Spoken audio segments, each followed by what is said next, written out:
Hello students, मैं professor Gautam पाल आज आपके सामने एक और नई वीडियो के साथ हूँ। आज जो मेरा टॉपिक है वो है ज्योमेट्रिक प्रोग्रेशन। बच्चों, ज्योमेट्रिक प्रोग्रेशन पर इसके पहले मैंने कई वीडियो बनाए हैं, उसी के कंटिन्यूएशन में ये मेरा आज एक और वीडियो है। बच्चों, ये एक बड़ा इंपॉर्टेंट प्रॉब्लम है। इसके पहले मैं ये प्रॉब्लम को स्टार्ट करूं, आप मेरे चैनल्स को लाइक करिए, शेयर करिए और बहुत बहुत सब्सक्राइब करिए। बच्चों, ये देखिए, ये जो प्रॉब्लम है आपके लिए ये है, if A B C D are in GP then show that b minus c whole square plus c minus a whole square d minus b whole square और is equal to a minus d whole square। यहां पर बच्चों a b c d अगर GP में होता है तो यहां पर जो नंबर्स हैं इनके रेशियो एक कांस्टेंट होते हैं। Second term by first term अगर मैं देखता हूं बच्चों, देखिए b by a is equal to c by b is equal to d by c is equal to, ये आपका r हो सकता है बच्चों। ये आपका कांस्टेंट है रेशियो, जिसको हम लोग कॉमन रेशियो भी बोलते हैं। तो यहां से मैं सेकेंड टर्म जो है b, उसको मैं लिख सकता हूं क्या बच्चों, देखिए ये मैं लिख सकता हूं ए आर, और c को मैं क्या लिख सकता हूं बच्चों, देखिए बी आर, जो कि b is equal to A R लिखने पर मेरा ये ए आर स्क्वायर हो जाता है।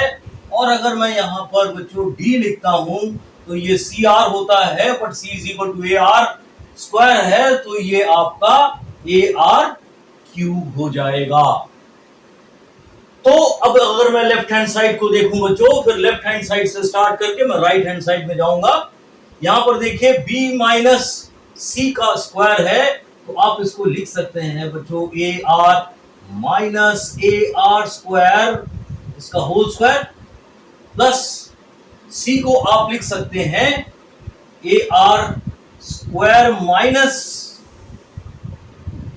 ए, इसका भी स्क्वायर, प्लस बच्चों d को आप लिख सकते हैं A R cube minus b को आप लिख सकते हैं बच्चों ए आर स्क्वायर। ये मैंने ए बी सी डी के सारे वैल्यूज यहां पर पुट कर दिए। अब देखिए, यहां से आपने ए को कॉमन निकालना है, यहां से ए को कॉमन और यहां से ए को भी कॉमन निकालना है। तो आपको बाहर जब आएगा बच्चों, ये आपका ए स्क्वायर होगा। तो यहां पर आपको क्या मिलता है, देखिए आर माइनस आर स्क्वायर का whole square, R square minus 1 का होल स्क्वायर, और ये आपका होगा बच्चों आर क्यूब माइनस आर का भी होल स्क्वायर। अगर मैं इस सारे को ओपन करता हूं ये माइनस बी होल स्क्वायर के फॉर्मूला से, तो आपको क्या मिलता है, देखिए आपको मिलता है r square plus r to the power 4 minus 2 r cube, a square plus b square minus 2 a b term, plus इसको अगर मैं स्क्वायर करूं बच्चों तो ये आपका आर टू दी पावर 4 होता है, ये आपका आर टू दी पावर 4 होता है, प्लस ये 1 होता है, और आपका यहां से बच्चों क्या मिलेगा, देखिए ये माइनस 2 आर स्क्वायर मिलेगा। और यहां से अगर मैं इसको ओपन करूं तो आपको क्या मिलेगा, देखिए r to the power of 6 plus r square minus 2 r to the power of 4, ये माइनस 2 ए बी है बच्चों। तो अभी देखिए, आप इसको मैं अगर अरेंज करता हूं तो मेरा ये क्या होता है, ये है आपका देखिए आर टू दी पावर 6, यहां पर देखिए r to the power 4, r to the power 4, 2 r to the power 4 और ये minus 2 r to the power 4 बच्चों, तो ये आपका एलिमिनेट हो जाता है। यहां पर देखिए आपका माइनस 2 आर क्यूब है, और कोई टर्म 2 आर क्यूब नहीं है, तो ये माइनस 2 आर क्यूब है बच्चों। और एक चीज यहां पर देखिए, आर स्क्वायर आपके कितने हैं, यहां पर आपका आर स्क्वायर है, यहां आपका आर स्क्वायर है, यहां माइनस 2 आर स्क्वायर है। तो ठीक है बच्चों, इसको सॉरी, ये आपका कैंसिल हो जाता है विथ माइनस 2 आर स्क्वायर से, और यहां पर प्लस 1 आपका होता है। अब आप ध्यान से देखिए बच्चों, ये आर क्यूब माइनस 1 का होल स्क्वायर है, आप यहां पर लिख सकते हैं ए स्क्वायर, ये आपका आर क्यूब माइनस 1 का होल स्क्वायर है। तो आप इसको क्या लिख सकते हैं बच्चों, ए स्क्वायर को अंदर कर दीजिए, तो ये आपका ए आर क्यूब माइनस ए होगा बच्चों स्क्वायर में। और इसी चीज को आप लिख सकते हैं, इसी चीज को आप क्या लिख सकते हैं, इस चीज को आप ए माइनस ए आर क्यूब का भी होल स्क्वायर, तो ये आपका ए माइनस बी का होल स्क्वायर है। तो ये आपने यहां पर एलएचएस से स्टार्ट किया था बच्चों, और यहां पर आप ये आरएचएस में एंड कर दिया।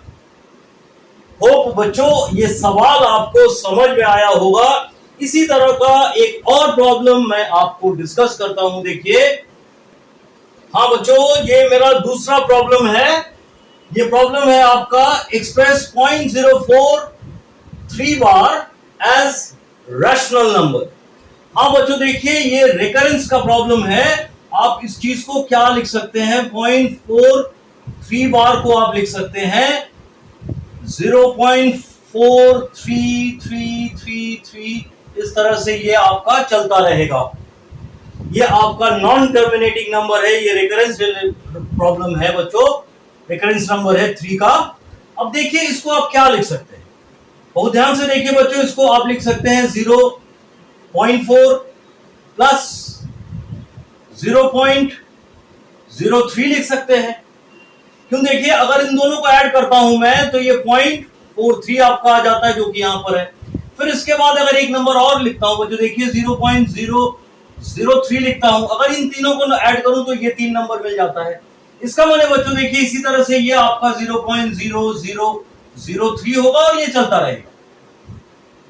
इस चीज को आप क्या लिख सकते हैं, देखिए इसको आप लिख सकते हैं 4/10। इसको आप क्या लिख सकते हैं बच्चों, 3/100। 0.03 को आप 3/100 लिख सकते हैं। अब आप इस चीज को क्या लिख सकते हैं, देखिए 3/1000 लिख सकते हैं। ठीक है, इस चीज को आप क्या लिख सकते हैं बच्चों, 3/10,000 लिख सकते हैं। इस तरह से ये चल रहा है आपका। अब आप बहुत ध्यान से देखिए बच्चों, यहां से ये एक इनफाइनाइट जीपी बनता है, जिसका फर्स्ट टर्म आपका 3/100 है और कॉमन रेशियो 1/10 है। जैसे मैंने आपको पहले भी बताया था, इनफाइनाइट जीपी सीरीज अगर आपका ए आर स्क्वायर है, ये अगर ऐड हो रहा है तो इसका सम होता था बच्चों a/1 - r। ये मैंने अपने पिछले वीडियोस में आपको बताया है। तो अगर यहां से मैं इसका रिजल्ट कैलकुलेट करूं तो देखिए क्या आएगा, आपको मिलेगा 4/10 प्लस फर्स्ट टर्म इसका 3/100 है और कॉमन रेशियो बच्चों 10 है, तो इसको 1/10 लिख सकते हैं। ठीक है, तो ये आपका फाइनली क्या होता है, आपका ये होता है 4/10 प्लस 3/100 डिवाइडेड बाई 10 - 1, ये 9/10 हो जाता है। तो फाइनली आप इसको क्या लिख सकते हैं, आप इसको लिख सकते हैं 4/10 प्लस 3 × 10 डिवाइडेड बाई 100 × 9। ये 0 आपका कैंसिल हो गया, ये आपका 3 कैंसिल। तो ठीक है बच्चों, आपका ये रिजल्ट हो गया 4/10 प्लस 1/30। तो आपका यहां से अगर देखता हूं मैं तो आपका एलसीएम होता है 30, ये 3 और ये 4, 3 4 12 बच्चों, 12 प्लस 1 आपका होता है 13/30। तो अभी आपने इस चीज को 0.43 रेकरेंस को आपने 13/30 में, जो कि एक रैशनल नंबर है, आपने यहां पर एक्सप्रेस कर दिया। आशा करता हूं बच्चों ये आपको समझ में आया होगा। इसी प्रॉब्लम को बच्चों दूसरे मेथड से भी कर सकते हैं हम लोग, ये जीपी सीरीज से करने के लिए ये एक मेथड है। इस प्रॉब्लम को कई तरह से सॉल्व किया जा सकता है। एक सवाल और है बच्चों, देख लीजिए इसी टाइप का एक और सवाल है।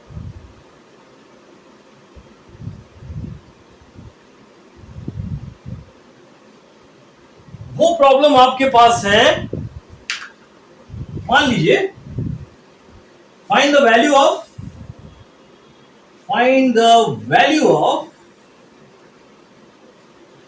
5 plus 55 plus 555 plus 5555 up to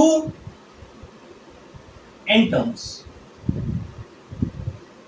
हाँ बच्चों, इस n टर्म्स का सम क्या होगा ये आपको फाइंड आउट करना है। अभी आप एक चीज ध्यान से देखिए, इसको हमें एक n टर्म्स के जीपी में कन्वर्ट करना है। तो सबसे पहले आप एक काम करिए, 5 को कॉमन कर दीजिए। जब आप यहां से 5 को कॉमन करते हैं तो ये आपका वैल्यू होता है 1 प्लस 1 1 प्लस 1 1 1 होता है, प्लस 1 1 1 1 होता है। इस तरह से आपका n टर्म्स तक जाएगा। वहां पर आपको n को n 1 1 1 मिलेंगे। अच्छी बात है। अब आपने क्या करना है बच्चों, 9 से मल्टीप्लाई करना है, 9 से डिवाइड करना है। तो आप एक काम करिए, 5/9 करिए, इसको 9 बनाइए, ये आपका 99 होगा, ये आपका 999 होगा, ये आपका 9999 होगा। इसी तरह से अप टू n टर्म्स तक चलेगा। आपका जो nth टर्म होगा उसमें आपको n नंबर्स ऑफ 9 मिलेंगे। ठीक है बच्चों, अभी आप देखिए इस चीज को आप क्या लिख सकते हैं। इस चीज को आप लिख सकते हैं 10 - 1, 9 को आप 10 - 1 लिख सकते हैं। इस 99 को आप क्या लिख सकते हैं बच्चों, 100 - 1 माने 10 स्क्वायर - 1 लिख सकते हैं। अब आप इस चीज को देखिए, ये 1000 - 1 है, तो आप इसको क्या लिख सकते हैं बच्चों, 10³ - 1 लिख सकते हैं। इसको आप 10⁴ - 1 लिख सकते हैं। इस तरह से आपका ये n टर्म्स तक जाएगा। अब आप इसको दो सीरीज में ब्रेक कर, 5/9 10 प्लस 10 स्क्वायर प्लस 10³ ये आपका प्लस 10⁴ था बच्चों। ये चलते चलते n टर्म्स तक है। और यहां पर देखिए ध्यान से 1 - 1 - 1 अप टू n टर्म्स तक है। तो अगर आपके पास n - 1 है तो आपको ये -n हो जाएगा। हाँ बच्चों, अभी यहां से देखिए आपने, ये एक n टर्म्स का जीपी है जिसका फर्स्ट टर्म आपका 10 है, कॉमन रेशियो भी 10 है, और ये कॉमन रेशियो 10 जो है ये 1 से ज्यादा है। तो आपको अगर फॉर्मूला अप्लाई करना है तो क्या लिख सकते हैं बच्चों, यहां से देखिए ये फर्स्ट टर्म आपका 10 होगा, ये आपका 10⁻n - 1 डिवाइडेड बाई 10 - 1 होगा, -n होगा। क्योंकि आपके पास फॉर्मूला था बच्चों, वो फॉर्मूला था AR⁴ - 1/r-1 अगर r ग्रेटर देन 1 था। हाँ, तो ये आपने लिख लिया। इस चीज को आप क्या लिख सकते हैं बच्चों, आप इसको लिख सकते हैं 5/9, ये आपका देखिए 10⁻n + 1 होगा, 10 से मल्टीप्लाई करते हैं, -10, और ये 10 - 1 9 है बच्चों। तो यहां पर एलसीएम करने से ये आपका 9n हो जाता है, -9n डिवाइडेड बाई 9। इनको आप बाहर कर दीजिए तो ये आपका होगा 5/81 10⁻n + 1 -9n - 10। ये आपका रिजल्ट होगा फाइनल, ये आंसर है। तो अगर आप इसको इवैल्यूएट करते हैं बच्चों तो आपका रिजल्ट ये मिलता है। आशा करता हूं ये सवाल आपको बहुत अच्छी तरह से समझ में आया होगा। इसी तरह के अगले वीडियोस में मैं और भी प्रॉब्लम्स आपको डिस्कस करूंगा। मैं स्पेशल सीरीज पर कुछ सवाल आपको बताऊंगा जो जेईई में आते हैं। आपको उसमें आपने अरिथमेटिक ज्योमेट्रिक सीरीज के प्रॉब्लम, मिक्स प्रॉब्लम बताएंगे। बहुत अच्छे अच्छे प्रॉब्लम्स हैं, मैं अगले वीडियो में आपको शेयर करूंगा। उसके पहले मैं वीडियो को एंड करूं, आप मेरे वीडियो को बच्चों लाइक करिए, शेयर करिए और बहुत बहुत सब्सक्राइब करिए। Thank you very much.